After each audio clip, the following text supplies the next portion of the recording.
Hey, you guys, just doing some nature processing, which helps me. As you can see, I'm out on my walk and just thinking, processing actually. I'm going to turn around. Um, One of the things I hear when I am in conversations with people, um, usually deep kind of conversations, and I will espouse some philosophy that I align with at the moment about, um, shifting from our my book is The Monster Under the Bed, uncovering the lie that drives us. And so much of the wiring that runs us in the background, the programming, is monster energy. It's from the survival brain. If you want to know more about it, read the book. But um, one of the things people say sometimes is, Kim, you've lost your mind. Like, you're crazy. And just regarding the phrase, you've lost your mind, I just go, yes, please, please. I try to lose my mind every day. Losing my mind, especially in its current state, is exactly what I want to do because it's not me. And one of the things, it's not the real me. It is the pre programmed me from my little childhood that had nothing, no alternative counterbalance to process my identity. I didn't have a logical brain developed. I couldn't reason. I didn't have the equipment. And all I had was a fear based brain, the survival brain. And so it's no wonder that our minds are programmed by that instinct. Our minds are always looking, aren't they? That's why we get so easily distracted in life too, because your mind, your survival brain is saying, "Oh, look there, look there, look there, look there." That's why marketing people know this, because they put headlines to get our attention, because anything that's bad or fear-based will get our attention way before something that's peaceful. So that's your mind. That's my mind. Our minds are conditioned and programmed through that wiring. And when you stop to really, if you're ready to hear it, if you're ready to hear what I'm saying, and it doesn't matter, you will or you won't. It's okay. But I have to say it because it's some people are ready to hear this, and I was ready to hear it when somebody spoke this kind of messaging to me regarding my mind. What I've learned is our minds are delusional, and our minds will defend, rationalize, justify what our emotional um, beliefs and or desires or cravings are. In the book, I have 10 monster tracks that show, okay, if you want to know where the monster in your under your bed is, how it shows up is there's 10 tracks. In fact, since the book, I've identified a couple more, but monster track number one is shame, which I think is the impetus of all the other um, uh, things that follow: people pleasing, perfectionism, comparison. But monster track number nine is fantasy. And I had some ideas of what that was before, but now I am so much, okay, sorry, my Wi-Fi, my cell service is wonky, but I'm much clearer now on another realm of this fantasy, which is our mind that tells us what we want to be true. I'm in a health and weight loss program, and it's amazing to me how rampant um, this part of our mind shows up, because people will say, "No, Kim, it's not a diet. It's a lifestyle," as they start and stop an eating program that's very rigid and diet like. I'm going to start tomorrow. I'm going to start Monday. If you're saying that to yourself right now and you're in my program somehow, some way, maybe you don't really know me personally, but I'm just telling you, one of the things we do teach in our program that I've added another dimension to is a phrase that's called stop, challenge, choose. Well, stop and then breathe. And breathe from that belly, from that be still and know place. Like, breathe from your soul, not your survival instincts that are really shallow breathing. Breathe from that deep place where you can calm down. And then you'll have the ability to question. All challenge means is question. Is that true? Is what I've been taught all my life, is what I've believed about myself, is what my delusional mind has told me about myself, hmm, is that true? And then you have the ability to make a choice. You don't have the ability to make a choice in your current wiring.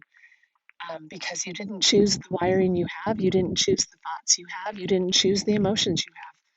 They were chosen for you by your little self that had no way ever on earth of making the true choice of that we are unconditionally loved, that we are worthy and perfect just as we are. We didn't have a connection to that truthfulness at all when we were little.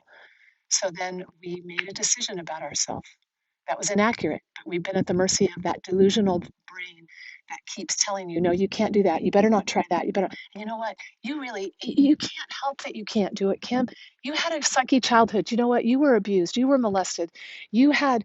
You were married to a narcissist. I mean, just listen to the stories that play out from the delusional mind to rationalize, defend, and justify either the reasons you have to do something, because that's how it plays out too. You better go do that. You better make sure. You gotta go better be skinny. You better be successful. You better make sure you make sure you're perfect. Right? So that's the mind telling you what that emotional decision was when you were a little kid, that you weren't okay as you were. And then the other part of the mind that says, better not try that. Better not do that. Yeah, you know how that works. You know what happened the last 2 times you tried that? No. You're not that kind of person. You're always fat. You're always going to be fat. You're always going to be a failure. You're never really going to win. You have them fooled for a moment, don't you? Imposter syndrome. This is all the mind, you guys, that is wired predictably. Like, yeah, it's textbook. If you read my book, I mean, honestly, that's why I wrote the book, because I wanted people to understand where the voice and those feelings come from. But the other part that was evident at the end of the book is I didn't give a whole lot of strategies or tools to rewire that. So people would go, Kim, I'm wearing myself to death here because I know now where the voice comes from. But what do I do about it? So that's another, and I have a lot more tools now. And if you want to know what some of those are, especially regarding your health in all ways. In fact, that's why I'm putting mental, emotional health above physical health in my world and the tools I'm offering, because it's not about what we're eating. It's about what's eating us, right? That emotional connection and how our minds are programmed to trick us. So just regularly, if you hear this message, and this is what I try to do for myself, because believe me, the more I know about this condition and I see it so clearly in others, see, the mind doesn't let me see it in me because, oh no, I already know. Yeah, I already know. I'm already, yeah, blah, blah, blah. So flippin' predictable. So I look at myself regularly. I stop and breathe. That's why mindfulness, meditation, quieting down is so powerful, because when you're quiet, you quiet down if you can, and it takes practice because your mind is not going to want to be quiet. It is like they call it the monkey mind sometimes, because it's like that little screeching monkey that's tied to a tree. Or come over here, look over here, look over here. Don't listen to her. Don't listen to her. Blah, blah, blah, blah. Oh, and they're bad, and they're bad, and they've got it wrong, and you're right. And like,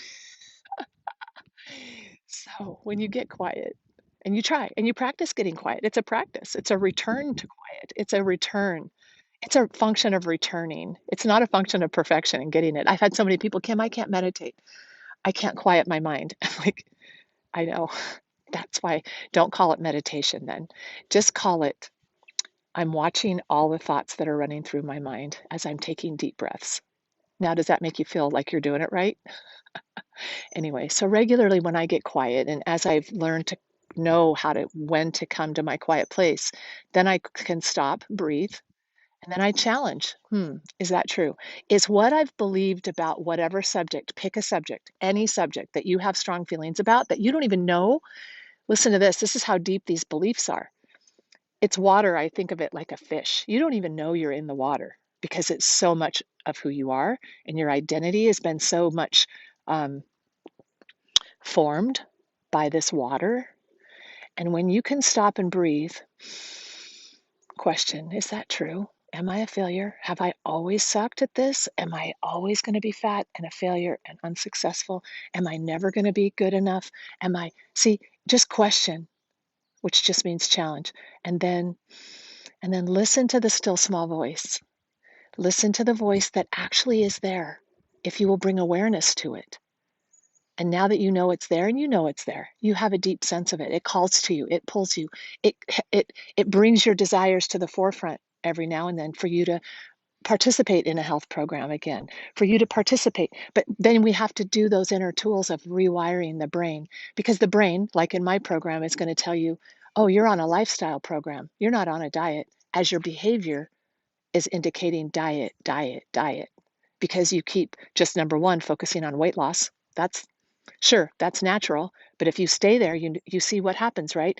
When you pull yourself back to question everything, am I on a diet or am I on a lifestyle?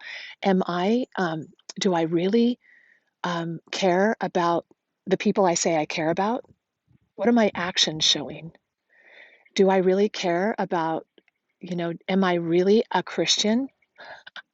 Ooh, I'm going to get some of you on this one because your brain says you know stuff. Well, yeah, Kim, I know all that. I know, but you can't just not let. You have to. You can't. God expects us to do something. We can't just let it all, leave it all to God. I mean, I have to do my part. Oh my gosh, if that's not a brain delusion, now is there not some truth in that? Yeah, but if you run to that defense really quickly to defend the thing about you have to stay in control because it's up to you, then look at that from a new place. Breathe. Hmm. Consider the lilies, how they grow. They toil not, they don't spin. And Solomon, in all of his glory, doesn't have what the lilies have. So, what do you really believe? This isn't from judgment. I'm not judging you. It's a self directed process. So I'm just saying, if you say you believe something with your mind, watch that the mind will trick you and convince you of things that might not really be true. And you have to breathe and ask, is that true? Is that true? I think there's a scripture that says, bringing every thought into captivity. Ooh, I need to know where that one is. But that's exactly this point. Bringing every thought into captivity, meaning, okay, okay, let me look at you. Let me look at you, thought, from over here. Let me get you out of here because I want to lose my mind. And I want to be aligned with the love, with the perfection, with the worthiness, with the enoughness, with the abundance, with the power that creates worlds. That's where I am. I am a piece of that energy. I am, and I can, and you are. And so and I'm free to make these choices. See, I'm free. You're not trapped. But if you don't know what to watch for, then now I'm hopefully bringing awareness to some things for you. And then you go, oh, well, maybe that's what she's talking about. Let your awareness oh, yes, thank you, Mary Beth, bringing every thought into captivity and questioning it. Is it true? And am I reflecting that truth?